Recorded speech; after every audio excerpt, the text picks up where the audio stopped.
बेटी की शादी के 6 महीने बाद एक पिता अपनी बेटी के घर जाता है अपने बड़े बेटे के साथ। तो वो बहुत खुश होता है और उस बेटी की मनपसंद फल मिठाइयाँ लेता है क्योंकि बेटी की ससुराल में पहली बार जा रहा है। दोस्तों, उधर जब बेटी को पता चलता है कि मेरे पिताजी आने वाले हैं, तो वो बेटी भी तरह तरह का खाना अपने घर में बनाती है क्योंकि पिताजी का वेलकम बहुत अच्छे से करना है। लेकिन जब पिताजी उस ससुराल में पहुंचते हैं तो उस लड़की के सास ससुर उसके कान ऐसे भरते हैं कि वो पिताजी गुस्से में गर्म हो जाता है और अपनी बेटी पर चिल्लाने लगता है और कहता है कि अगर मेरी बेटी होगी तो अभी अपने सास ससुर से माफ़ी मांगोगी। लेकिन यहाँ पर वो बेटी रोती रहती है और कहती है कि पिताजी, मैं बिल्कुल भी माफ़ी नहीं मांगूंगी, मेरी इन सब चीज़ों में कोई गलती नहीं है। आखिर क्यों एक बेटी अपने पिता के खिलाफ हो जाती है और साफ मना कर देती है कि मेरी कोई गलती नहीं है, और जब वो बेटी अपना पक्ष रखती है तो पिताजी भी कह देता है कि बेटी, मुझे नहीं पता था कि तुम्हारे साथ इतना गलत हो रहा है, अब तुम बस करो और चलो अपने मायके, अब मैं तुम्हें यहाँ नहीं रहने दूंगा। दोस्तों, ये स्टोरी घरेलू स्टोरी है। अक्सर हमारे घर में जब नई नवेली दुल्हन आती है तो उसे भी थोड़ा वक्त लगता है उस घर में एडजस्ट होने में या उस घर के तौर तरीके सीखने में। लेकिन कभी कभी सास नहीं समझ पाती हैं कि बहू नई जगह पर आई है। हालांकि सास का भी कभी यही वक्त होगा, लेकिन वो नहीं समझती हैं और घर की बातें या रिश्ते बिगड़ जाते हैं। कुछ सासें अपनी बहुओं को घर से निकालने में कामयाब हो जाती हैं और अपने बेटे के घर को अपने हाथों से आग लगा देती हैं। ऐसा ही कुछ कुछ स्टोरी में आप लोगों को देखने को मिलेगा। अगर आपको ये सब चीज़ें जाननी है तो कहानी को पूरा देखना होगा। नमस्कार दोस्तों, स्वागत है आप सभी का। हमारा यूट्यूब चैनल है वैष्णवी चौधरी के नाम से, इसी नाम से हमारा फेसबुक पेज है, आप उसे भी फॉलो कर सकते हैं। आज की स्टोरी है एक पायल नाम की लड़की की। पायल जो काफ़ी चुलबुली है, वो किसी की बात नहीं मानती है और उसके मन में जो आता है ना वो करती है, क्योंकि ये लड़की खुले विचारों की है। अब ये काफ़ी पढ़ी लिखी है, पिता इसको पूरी छूट दे रखी है कि आप अपनी ज़िंदगी कैसे भी जियो। लेकिन पिता अब अपनी बेटी की शादी की चिंता करने लगता है। पिता अपनी बेटी के लिए एक लड़का ढूंढता है। पास ही के शहर में एक लड़का मिल जाता है, लेकिन परिवार ऐसा होता है जैसे बेटी के लिए तलाशा है कि उनका खुद का व्यापार है, बिजनेस है घर का, और उसी में सारे बच्चे काम किया करते हैं। वो 2 भाई होते हैं और दोनों भाई अपने घर का बिजनेस देखते हैं। ससुर जी भी घर का बिजनेस ही देखते हैं, तो उनके घर में कोई नौकरी नहीं लगा है, खुद का उनका बिजनेस होता है। अब जो पायल के पिता होते हैं वो इस परिवार को देखकर खुश हो जाते हैं कि बहुत अच्छा परिवार है, घर का बिजनेस है, किसी चीज़ की कोई कमी नहीं है। और यहाँ पर पायल का पिता अपनी बेटी का रिश्ता वहाँ पर तय कर देता है। पायल की शादी बड़ी धूमधाम से की जाती है।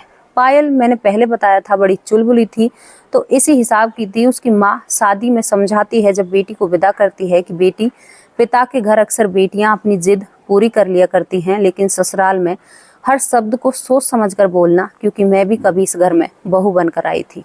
अपनी बेटी के पल्ले में इन चीज़ों की गांठ बांधकर एक माँ उसे ससुराल भेज देती है। पायल ससुराल पहुंच जाती है, वहां पर उसका गृह प्रवेश होता है और जिंदगी आगे चलने लगती है। अब दोस्तों, जिसकी जो आदत होती है वो उसे नहीं छोड़ पाता है। अब पायल का एक दिन मन करता है कि वो छोले भटूरे खाए, तो वो किचन में घुस जाती है और छोले भटूरे बनाने लगती है। जैसे ही सब कुछ सामान तैयार करती है, तभी जेठानी आती है और जेठानी कहती है कि पायल, तुम क्या बना रही हो? तो पायल कहती है कि दीदी, आज मेरा बहुत ज़ोर से छोले भटूरे खाने का मन है, तो आज बस मैं वही बना रही हूँ। अब दोनों देवरानी जेठानी आपस में हंस रही हैं, मजाक कर रही हैं। तभी सासू को ये आवाज़ सुनाई देती है और सास अंदर आती है। पायल की सास सब कुछ सामान देखती है और कहती है, तुम ये क्या कर रही हो? तो पायल कहती है कि माँ जी, मेरा छोले भटूरे खाने का मन है। तो पायल की सास कहती है कि नहीं, इस घर में छोले भटूरे नहीं बनेंगे, जो मैं खाना बताऊंगी वही खाना इस घर में बनेगा। और यहाँ पर पायल की सास अपनी बहू को धमकाते हुए कहती है कि पायल, तुझसे पहले ये बड़ी बहू इस घर में आई है, आज तक इसने कभी भी मुझे बिना पूछे कोई सब्जी या कोई ऐसी चीज़ नहीं बनाई है। तो हमारे घर के तौर तरीके अलग हैं, इन सभी को तुम जितना जल्दी सीख लोगी उतना ही तुम्हारे लिए अच्छा होगा। और ये सब कुछ अभी बंद करो, और यहाँ पर आलू गोभी की सब्जी बनेगी और रोटियाँ बनेंगी, और इस किचन में कुछ भी नहीं बनेगा। ये कहकर पायल की नज़रें नीचे होती है और कहती है कोई बात नहीं मम्मी, मैं आलू गोभी की सब्जी बना दूंगी और खाना बना दूंगी। और यहाँ पर जैसे ही सास रसोई से बाहर जाती है तो पायल अपनी जेठानी को देखकर मुस्कुरा जाती है, कहती है कोई बात नहीं दीदी, आज नहीं मिले किसी दिन और बनाएंगे।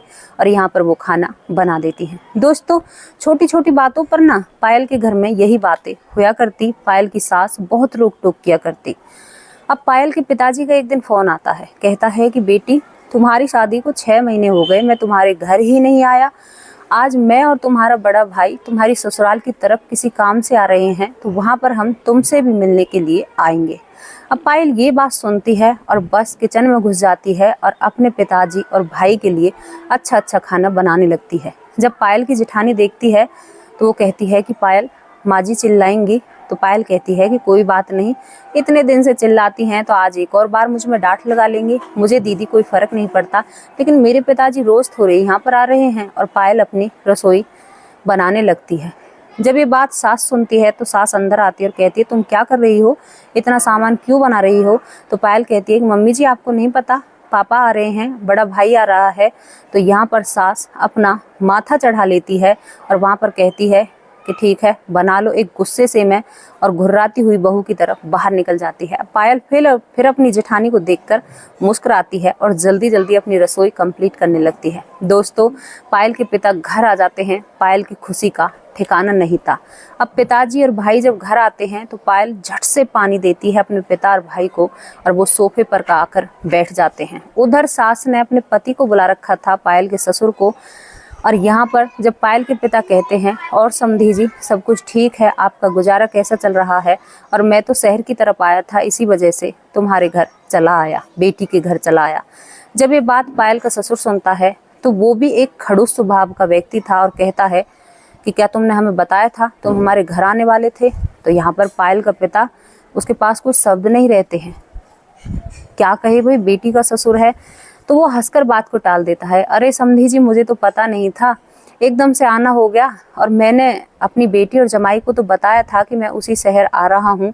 तो यहाँ पर दोबारा पायल का ससुर कहता है कि हमें तो नहीं बताया ना, बेटी और जमाई को बताया था, हमसे क्यों हालचाल पूछ रहे हो।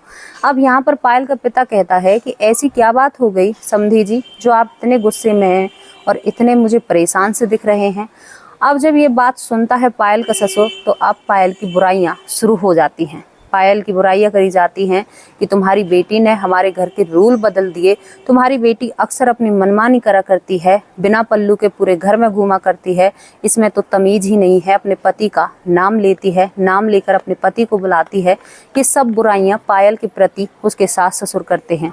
सास यहाँ पर कहती है कि हमारी बड़ी बहू, इतने साल इसकी शादी को हो गए, लेकिन आज तक इसने एक शब्द है जो हमारे प्रति कहा हो, और तुम्हारी बेटी हमसे जुबान लड़ाती है और हमारे सामने खड़ी हो जाती है और हमें हर बात का जवाब देती है।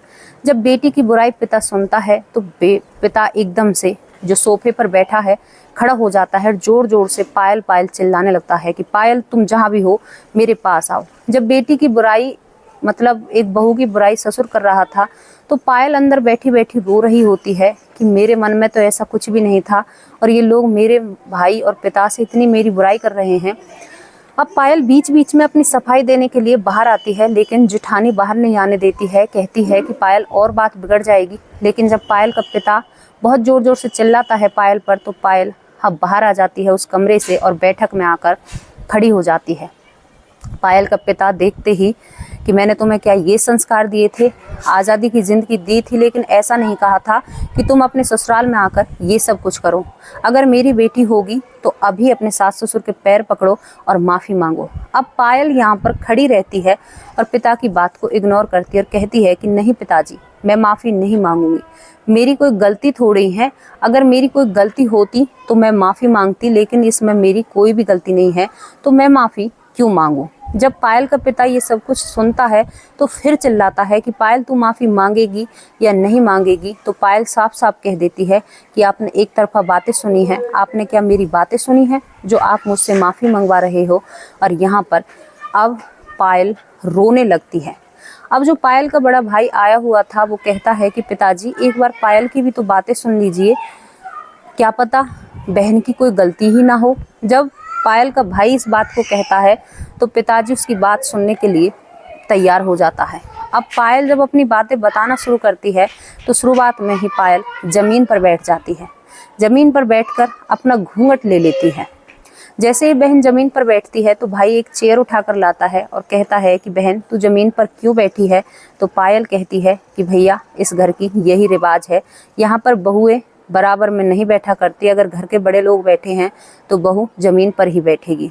अब दूसरी बात भैया कहता है कि बहन तुमने घूंघट क्यों कर लिया। तो भाई यहाँ पर पायल कहती है कि भैया इस घर की दूसरी रिवाज ये है कि यहाँ पर बहुएं घूंघट कर कर रहती हैं। अब तीसरी बात कहती है कि पापा जी मेरी एक और बात आप सुनो, जब मैं किचन में कुछ बनाने जाती हूँ ना तो मेरी मर्जी का कुछ भी नहीं बन सकता, भले ही मेरा कितना भी मन कर रहा हो, लेकिन मैं अपनी मर्जी का खाना बनाकर नहीं खा सकती।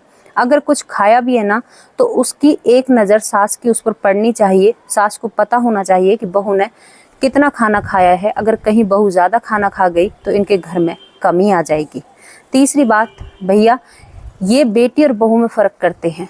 इनकी बेटी खुले पल्लू से अपने घर में घूमती है, ससुर से बोलती है, जेठ से बोलती है, अपने पति का नाम लेती है, लेकिन ये सब चीज़ें हम अपने घर में नहीं कर सकते। जब ये सारी बातें पायल का पिता सुनता है तो वो हैरान हो जाता है कि एक बहू पर इतनी पाबंदियां और एक बेटी पर बिल्कुल भी पाबंदी नहीं है, ये कैसे घर के संस्कार हैं।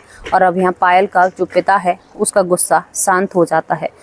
फिर पायल कहती है कि पिताजी एक और बात आप लोगों को बताऊं कि जो भी हमारे घर में फैसले लिए जाते हैं वो इस घर की बेटी और दामाद को पूछकर लिए जाते हैं, बहुओं का कोई काम नहीं है। लेकिन जब घर के काम और तौर तरीके की बात आती है तो बहुओं का ये घर हो जाता है। सारी बातें पायल बताती है, जोर जोर से रोती है, चीखती है, चिल्लाती है, कहती है कि मैं कैसे जीऊँ पिताजी, लेकिन फिर भी मैं इन सब की बातों को हंसी मजाक में उड़ा दिया करती हूँ। और जब इन लोगों ने कहा था कि सिर पर पल्लू लेना है तो उस दिन से आज तक मेरे सिर से पल्लू नहीं हटा है। इन्होंने कहा है कि ज़मीन पर बैठकर खाना है तो उस दिन से आज तक मैं ज़मीन से ऊपर बैठकर मैंने खाना नहीं खाया है, सबसे पीछे मैं खाना खाती हूँ।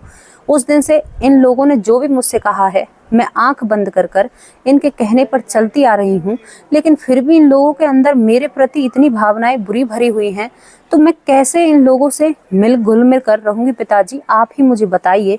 और वो खांसती है और रोती है और रोते रोते ज़मीन पर बेहोश हो जाती है। जब बेटी बेहोश होकर गिर जाती है तो पायल का पिता अपनी बेटी को गोद में उठाता है, लेकिन जो पायल के ससुर और सास थे वो उसकी तरफ देखते भी नहीं हैं। और यहाँ पर पायल का पिता भाप जाता है कि मैंने अपनी बेटी का रिश्ता गलत घर में कर दिया है। दोस्तों, पायल को हॉस्पिटल ले जाया जाता है। वहाँ पर जाकर पता चलता है कि पायल 2 महीने की गर्भवती है। पायल जब 2 महीने की गर्भवती हो जाती है तो इस खबर को सुनकर भी ना ही तो सास और ना ही ससुर और ना ही पति कोई भी पायल से मिलने के लिए नहीं आता है। और पायल का पिता हॉस्पिटल से सीधा अपनी बेटी को घर ले जाता है, क्योंकि ससुराल पक्ष से तो कोई आया ही नहीं है। अब पायल जैसे गर्भवती हो जाती है, वो अपने मायके में रहती है, लेकिन कोई भी कांटेक्ट ससुराल से नहीं रहता है। वो लोग कुछ भी जवाब नहीं देते हैं। लेकिन जो पायल की जेठानी थी, क्योंकि उसके साथ उसका रिश्ता बहुत अच्छा था, तो पायल की जेठानी चुपचाप अपनी देवरानी से फ़ोन पर बात किया करती और उससे कहती कि तू तो बहुत अच्छी है, तूने जवाब दिया है, मैं तो बहुत दिन से ये सब कुछ झेल रही हूँ, लेकिन मुझसे आज तक ऐसा नहीं हो पाया। दोस्तों, यही सब कुछ चलता रहता है। पायल का डिलीवरी का टाइम तक आ जाता है, लेकिन उसका पति उसे मनाने के लिए नहीं आता है और नहीं सास ससुर कुछ कहते हैं। अब पायल की डिलीवरी हो जाती है। पायल एक सुंदर से बेटे को जन्म देती है, लेकिन जब बेटा होता है तो पायल का पति भागा दौड़ा उसके पास आता है। पायल का पति उससे पहले भी आने की कोशिश करता है, लेकिन सास ससुर उसको उसके पास नहीं आने देते हैं। दोस्तों, बेटे की खुशी में अब पायल का पति अपनी पत्नी से कहता है कि बहुत दिन दूर रह ली, 7 महीने दूर रही हो, अब तो चलो अपने ससुराल, वही हमारा घर है। और अपनी पत्नी को मनाकर वो पायल उसके कहने से पायल के पिता भी मान जाते हैं और ये दोनों अपने ससुराल पहुंच जाते हैं। पायल अपने ससुराल जाती है, बेटा गोदी में होता है, लेकिन कोई उसके बेटे को गोदी में तक नहीं लेता है। पायल अपने सास ससुर के पैर छीती है तो सास ससुर पैर हटा लेते हैं और यहाँ पर वो उससे बात तक भी नहीं करते हैं। दोस्तों, दोनों जने रहते हैं। अब घर में वही समस्याएं दोबारा से शुरू हो जाती हैं। अब तो भाई रूसी हुई बहू घर में आई है तो समस्याएं और भारी हो जाती हैं। सास बिल्कुल जीना हराम कर देती है, लेकिन ससुर भी बाज नहीं आता और बहुत किसी से कम थोड़ी है ससुर साहब जी। और ससुर भी अब एक दिन जब बेटा 6-7 महीने का हो जाता है पायल का, फिर लड़ाई घर में होती है और जो पायल का ससुर है वो अब कह देता है कि इस घर से निकल जाओ। जब ससुर इस बात को कहता है तो पायल का पति भी इस बात को सुनता है, क्योंकि वो अपने बेटे को भी घर से निकालता है। और पायल का पति कह देता है कि पिताजी की तो आदत है, कोई बात नहीं। लेकिन दूसरे दिन भी पायल का जो ससुर होता है उसके पति को घर से निकालने की बात करता है, कहता है इस घर में तुम्हारा कोई भी साझा नहीं है, तुरंत मेरे घर से बाहर निकल जाओ। अब पायल का पति रोने लगता है पायल के पास बैठकर। तो पायल कहती है कि आज तक तुमने मेरी साइड कभी भी नहीं ली, अब तुम देख लो ये तुम्हारे परिवार वाले हैं। और दोनों पति पत्नी उस घर से निकलकर पायल के मायके पहुंच जाते हैं। अब पति मायके पहुंच जाता है दोस्तों, वहां पर पायल और पायल के पति रहने लगते हैं। लेकिन पायल का पति जो बिजनेस किया करता, अब उसे नौकरी रास नहीं आया करती। 2 महीने कहीं पर नौकरी करता, वहां पर कोई प्रॉब्लम हो जाती, और कहीं नौकरी करता तो वहां पर भी कोई परेशानी हो जाती। इन्हीं सभी चीज़ों में 3 साल निकल जाते हैं, लेकिन पायल का पति कहीं पर भी नौकरी नहीं लग पाता है। पायल का बेटा 3.5 साल का हो जाता है। 3.5 साल का बेटा घर में घूमने लगा, बाबा माँ सब कुछ कहता, अपने दादी दादा को भी याद करता, लेकिन उन दादी दादाओं को एक दिन भी अपना पोता याद नहीं आता है। अब पायल का पति जब परेशान हो जाता है तो पायल का अपनी पत्नी से कहता है कि अब मैं कोई अपना बिजनेस स्टार्ट करूँगा। और वो अपने भाई पर फ़ोन करता है और भाई से कहता है कि भाई मुझे कुछ पैसे चाहिए, मुझे अपना बिजनेस स्टार्ट करना है, क्योंकि नौकरी मुझसे नहीं हो रही है, मुझे नौकरी कहीं पर भी नहीं मिल रही है। और अब पायल का जो जेठ होता है वो अपने भाई के अकाउंट में पैसे डाल देता है, और जिनसे पायल का पति एक दुकान करता है। दुकान दोस्तों दिन पर दिन बढ़ती जाती है और दुकान बहुत बड़ी दुकान हो जाती है। 1 दुकान से 2 और 2 दुकान से 3, और पायल के पति अब अमीर हो जाते हैं। अब पायल अपने मायके से भी विदा लेती है, क्योंकि पायल का पति अपने बिजनेस में कामयाब हो जाता है और एक घर खरीदता है। घर भले ही छोटा है लेकिन उसमें खुशियाँ बहुत सारी हैं। पायल और पायल के पति उस घर में, नए घर में आ जाते हैं। अब पायल चाहती है कि उसके सास ससुर भी एक बार इस घर में आए, क्योंकि काफ़ी दिन जब दूर रहते हैं ना तो गिले शिकवे अक्सर मिट जाया करते हैं। पायल अपने सास ससुर को बुलाती है, न्योता देती है गृह प्रवेश में, लेकिन सास ससुर नहीं आते हैं।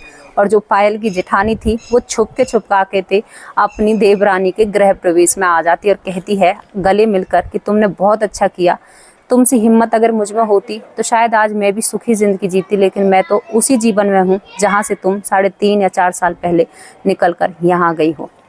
पायल का यहाँ पर गृह प्रवेश हो जाता है। बहुत अच्छे से ये लोग रहते हैं और ये काफ़ी पैसे वाले भी बन जाते हैं, क्योंकि जिन लोगों के बिजनेस होते हैं वो शायद कभी कभी बहुत प्रॉफिट देते हैं। नौकरी फिक्स होती है लेकिन बिजनेस बढ़ावा देता है। दोस्तों ये एक घर की कहानी थी, ये हर घर की कहानी होती है। कभी कभी लोग अलग हो जाया करते हैं, परिवार अलग हो जाते हैं, लेकिन कभी कभी लोग एक साथ मिलकर भी उन सब चीज़ों को झेलते रहते हैं। जो लोग अलग हो जाते हैं वो भी शायद अपनी ज़िंदगी अच्छे से बिताते हैं, और जो एक साथ रहते हैं कुछ दिनों की समस्या के बाद उनके बीच में भी सब कुछ अच्छा हो जाता है। तो आप लोगों को कैसी लगी ये स्टोरी? पायल जो हमेशा अपनी बात को सबके सामने रखा करती, लेकिन आज वो फिर भी अपने घर में है और बहुत अच्छे से है। क्यों भाई? सास ससुर, क्या सास कभी बहू नहीं थी? उस कैटेगरी में सास नहीं आती है? वो भी तो कभी बहू बनकर किसी घर में आई होगी, जो बहुओं का खाना तक भी देखती हैं। हमने बहुत बार देखा है दोस्तों, नाप कर, हालांकि अब तो ऐसा नहीं है, बहुत कम देखने को मिलता है, लेकिन हमने देखा है कि बहुओं को बहुत बंदिश में रखा जाता है और बेटियों को बहुत खुला रखा जाता है। ये भेदभाव बेटी और बहू के बीच में नहीं होना चाहिए, क्योंकि बेटी भी हमारी है और बहू भी किसी की बेटी ही तो है, तभी तो तुम्हारी बहू बनी है। जैसी भी आपको स्टोरी लगी हो अपनी राय कमेंट बॉक्स में ज़रूर रखना। और आप सभी लोगों के प्यार और विश्वास से हमारे आज 10,000 कंप्लीट हो चुके हैं सब्सक्राइबर। तो बहुत बहुत तहे दिल से आप लोगों का शुक्रिया अदा, और बहुत अच्छे आप लोगों के कमेंट आ रहे हैं। ऐसे ही इस बहन पर प्यार बनाए रखना। नमस्कार, जय हिंद, जय भारत।